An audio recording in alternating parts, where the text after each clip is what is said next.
Hey everyone, Happy New Year! And we are starting off this new year with introducing our YouTube again. My name is Sam. You will see me here frequently with Kristen throughout the week. And I got into houseplants during the pandemic. I bought a golden pothos, a monstera, and a fiddly fig, classic at the time. And I put them in my room and I started realizing, wow, I really love a new leaf. It gets me just a little giddy. And I was like, oh, okay, maybe we can add a few more to my collection. So my collection started to grow. I got to Skindapsus silver satin. I got a Skindapsus silver satin, which is now feet long. She's insane. And my collection has now grown to having things like a Monstera Albo and a variegated Billy, trying to get into the Anthurium family, a lot of different Alocasia, especially the pink varieties.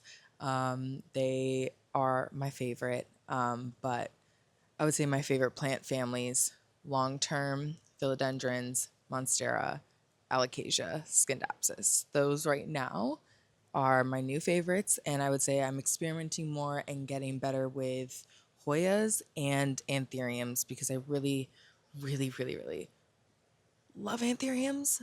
Just right now, we don't fully agree. This is my dream. Um, I mean, obviously. Hey, I'm Kristen. You'll see me here at the greenhouse. I'm the manager of the space. Let me start that over. Hi, I'm Kristen. I'm the greenhouse manager. You'll see me around helping taking care of plants. I'm always happy to answer any questions that you might have. I would say that some of my favorite plants personally are like monsteras, like this beautiful baby right here, the Syriana. She is gorgeous. Or this beautiful escaloto that we have. Honestly, monsteras, philodendrons, aroids in general, they're my favorite. I really love this beautiful varicosum. Their leaves are so beautiful. I've really been getting into tissue cultures lately. That's like my favorite way to kind of get a really nice rare plant without spending a lot of money on it. And honestly, the gratification of growing the plant from like a little baby into something that's bigger is so much fun. And I'm not really all about the instant gratification. I feel like that's why I love plants so much, is that I love the long haul of it. And I love seeing them from like their first original form into this beautiful big masterpiece. And I just feel so proud of myself for like truly getting them to that spot. I only got into tissue cultures maybe like 6, 7 months ago, but ever since then I've grown my collection to probably like 18 at this point. It's honestly insane, but I'm so proud of myself for like truly taking that investment and that next step of plants in general. It's been quite the beautiful journey, and I really want to explore more of them. Kind of hoping that maybe I can get into doing my own tissue cultures rather than just buying them from people. That's my next step. Ooh, how I got into plants. That's a great question.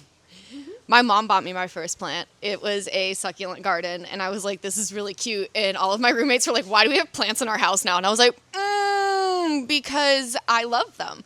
And then I just started realizing that plants were going to bring me a lot of joy, and the pandemic hit.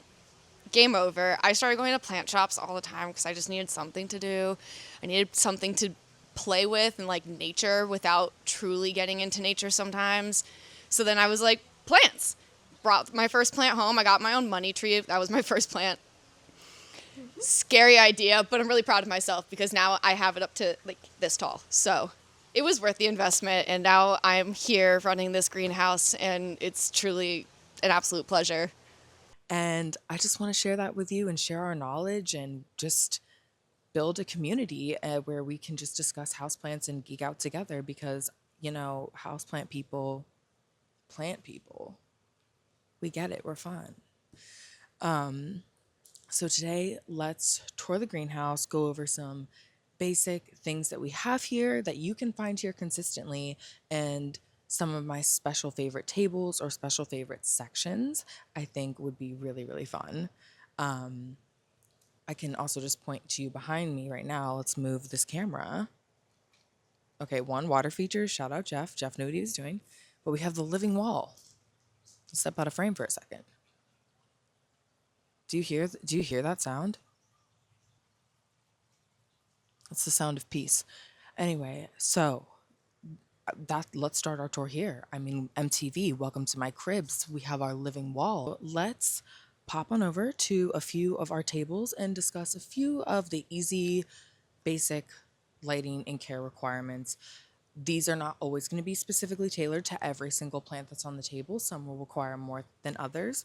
And if you ever have any questions, we're all here to help you, including our boss, Jeff, who you can take his card at the front.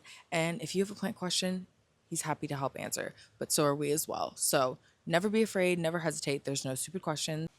Okay, so there I know there are big philodendrons on the table here. Okay, these are gorgeous ring of fires. I know my stuff, I swear. But this is our Monstera table for the moment. And we carry a different varieties of Monsteras. We also have a few Epinephrums on the table, the yellow sunrises. Let me grab one. We love a nice vine. Good trailing. Honestly, I would probably pull this guy up. Just saying. The fenestrations. We have, your classic Deliciosa. We have those in a lot of different sizes, and those are a great starter plant as well. I did not kill mine. She suffered what I call the great scale invasion of 2023, where I had left and moved to Denver, and it was under the care of my sweet mother, and she got scale so bad that I had to cut her back and really give her a serious treatment. But she survived. So if you're looking for something hardy that just needs bright and direct, but not too much light, Monsteras are really, really great. Now, when I say not too much light, you have to also take into account that with not as much light, you're going to have to be more careful with watering as they'll dry out slower. You'll notice a lot of the times, like plants that are in lower light will grow more slowly. It'll happen with snake plants, it'll happen with ZZ plants. Of course, you can put them in lower light, but you also expect, due to needing light for growth, photosynthesis, that they are going to grow a lot slower. They'll just be able to kind of survive there more than something like a Calathea. And let's jump over to those as we speak. All right, we've entered enemy territory. I'm just joking. We've entered frenemy territory. Let's get a little bit more of a looky. Oh my god, we're stuck on a monster. All right, so Calatheas. Pros, I find Calatheas are great. They're pet friendly. If you have a little cat that likes to nibble, shout out my cat Butters. These guys are great because you don't have to rush them or take them to the vet. Now, if it eats the whole house plant, I'm just gonna say probably take them to the vet just to be safe. Let's love and care for our little furry friends. Shout out Figgy.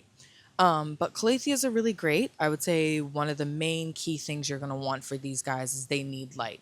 So you do not want to put these in a dark corner. You want to make sure that they are seeing some form of that sky and some form of that sun during the day. Now, direct light will fry the leaves, but you're going to want bright, heavy emphasis on the bright leaves, light. They also are going to want filtered water. So these guys are really diva-licious in their requirements. And more than just they don't like the hard chemicals that come from common things like our tap water. So filtered water is kind of the best way to help prevent against the crispy edges and crispy leaves, and then keeping them in more of a humid environment. And you can create humid environments by clustering plants. So if you get a few of them together, it helps create a little bit more humidity. You could always have a humidifier if you want, but you don't have to have one. I know they can be a little extensive in care and maintenance, and not everyone has time to deal with that. So, Calatheas, we have multiple varieties. So we have Stramanthe Trio Stars. Those are not Calatheas, but they're very similar. We also have the classic rattlesnake, which is one of my favorites, and I find most hardy. For some reason, mine just won't die. So she just keeps going. So I would say these are good starter Calatheas if you have one. I also love down here the peacock Calatheas. They're insane. Hold on. Let's bring one close. It's kind of like the rattlesnake, but they're just so fun and beautiful, and their leaves look really big. It's cool. Let's jump to a new spot. I'm not going to tell you where we're going, but I'll catch you there. I hope you guys can see me because I'm deep in the philodendron area, my favorite area, because I love philodendrons. We are in the philodendron area. We have multiple different varieties. As you can tell, we have tables full. You can't see the other table. I'll showcase her in a second because she has some gloriosums on there that are absolutely gorgeous. But we have beautiful plants like the tortum. Who doesn't love the tortum? We have some white princesses. We have some pink princesses. We have painted ladies. We have endless supplies of philodendrons, and we love to keep you guys happy and love to have an ever-changing selection. Philodendrons, it'll range. If they have variegation or lighter leaves, they're going to want brighter light. If they have darker leaves, they're going to be okay in a little bit of a more dark environment. Philodendrons also don't want to sit and soak in soil, so make sure they're in very well draining soil, so you don't experience things like root rot, because that's no fun. And as that girl says, because root rot stinks, yuck. Okay, disgusting. We don't want that. But these guys are awesome. You can moss pull them up. Some of them you can let trail. They're really cool. There's a lot of varieties, even rare ones. So, but if you love philodendrons, we have endless. Hold on. The gloriosums. Endless philodendrons for you. Oh yeah, let's show them. We also have the Plutos, which if you can't afford a caramel marble yet, that's okay. But these are just as sick. I'm lying. These are almost as sick. Okay, these are still really cool. They give the same kind of vibe. Okay, let's be real. So next up behind me, well, above me is Hoya carrii. Obviously, they're so cute, little hearts. We have our anthurium table, so we always are changing up and getting brand new anthuriums. So if you do love anthuriums, I'll show you another section we have as well from one of our vendors, that koalas plants. Great anthuriums. But we're constantly changing up anthuriums. We have this massive bird's nest anthurium up here. If you love anthuriums, I will say come here. It's very fun. You get a nice little look-see-loo at some that are expensive, some that are affordable. Me, I go for the affordable ones because I can't be trusted yet. Some people say that they can be easy to take care of. And again, it's one of those plants that it really depends on the variety. And you want to go by leaf shape, leaf texture, leaf color to make sure you know and can diagnose more of the needs of the plant. If it has a thicker leaf, darker leaf, that those all take into account how you treat it, but all of them want to be in extremely well draining soil. So use an aerated mix, use a chunky mix. Make sure there's some perlite in there. Really, really, really make sure that soil can drain, and make sure that they don't dry out too much because they will get brown and crispy, and that is just sad. But also, again, weigh them with your hands before you water because you could also overwater. So just make sure to lift, make sure it feels light, and that is when she is thirsty and ready to go. Whoa.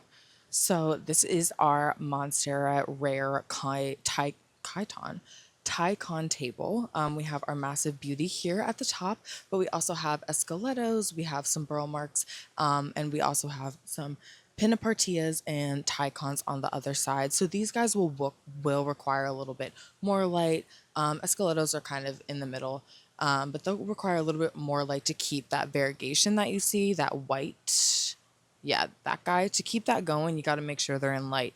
And you can get more exciting the more light that you give them. Don't burn them. Don't put them in direct sun. Please, God.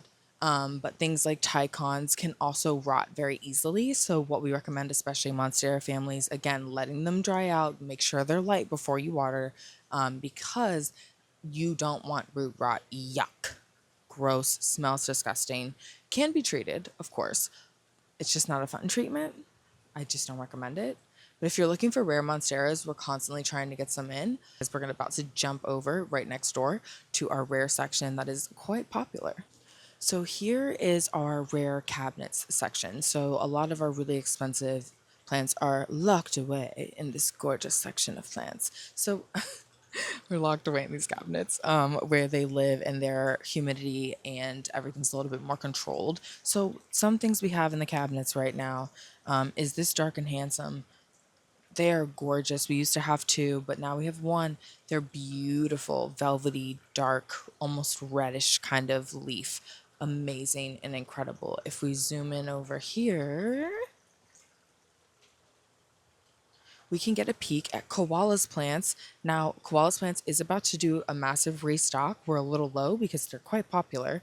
But Koala's plants has a variety of anthurium that he grows himself, and they come in one. I just love the clear pots. Everyone knows, like, everyone's very pot specific, obsessed with these pots and the medium that they're planted in. They're great.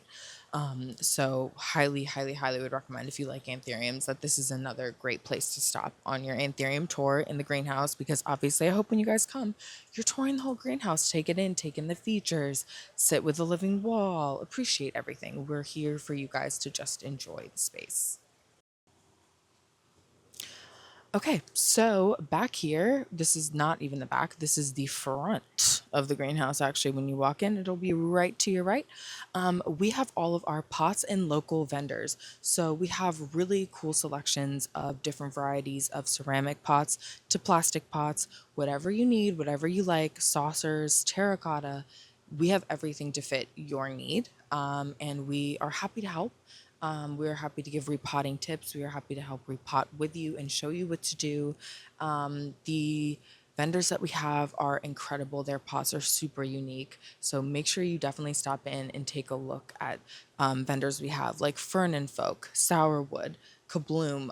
They are really, really unique pots and pottery, and just sometimes like little features. Like Fern and Folk has these little ghosts that I got from my little I have three pets. So I had a dog ghost and two cat ghosts, but she's really great stuff. And then we also have a really fun selection of plants that have like, of pots that have sayings on them that are really cute. And like, honestly, I don't find as corny. So they're fun. And then we also try and stick with a lot of the upcoming interior design trends. So if that's something that you're interested in, you like to curate a specific look and aesthetic, we're here to help to stay kind of on some of those trends. So a lot of the times we will have pots that follow along with things that we see are trending and kind of forecasted for that year is to be the hot thing.